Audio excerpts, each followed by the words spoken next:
Protests continue in Minneapolis over the ongoing immigration crackdown in the city.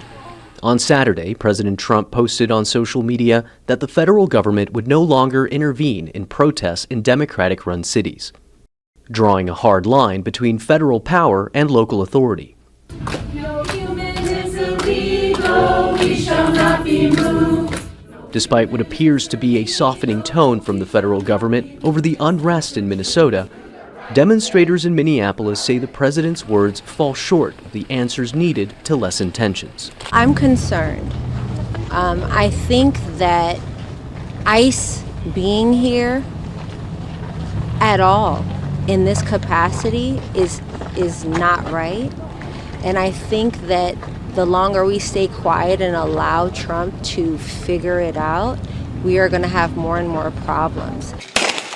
Also on Saturday, a federal judge in Minneapolis ruled against a request by the state to end the ongoing immigration enforcement efforts, with U.S. Attorney General Pam Bondi calling the ruling a big win for the White House, adding that meritless litigation will not stop the Trump administration from enforcing federal law in Minnesota. This latest news follows mass protests in Minneapolis and other U.S. cities as criticism grows over the way the Trump administration has carried out its hardline immigration policies, which have led to the shooting deaths of 2 U.S. citizens in less than a month. It's been a week now since the shooting death of Alex Pretti, and as you can see, people continue to arrive here to the scene where he was shot to pay their respects. You'll notice how quiet it is here.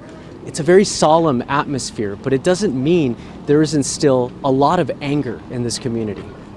As calls for justice over the death of Alex Pretti continue to grow, civil rights groups are pressing the Department of Homeland Security for the release of body cam footage from the officers involved in the fatal shooting. You're asking me about the body cam footage there's a lot of discussion going on with that. The FBI is leading the investigation, and as that goes forward, that'll be at their discretion. In a move that's been celebrated by civil liberties advocates, on Saturday, a federal judge in Texas ordered the release of 5-year-old Liam Conejo Ramos and his father, who were detained by ICE officers on January 20th, sparking outrage across the country.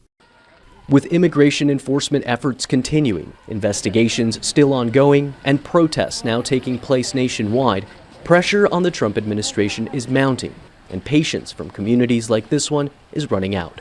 Manuel, Rapalo, Al Jazeera, Minneapolis. Don't miss out. Get the full picture. Subscribe to Al Jazeera for reliable news, expert insight. Like, share, stay ahead.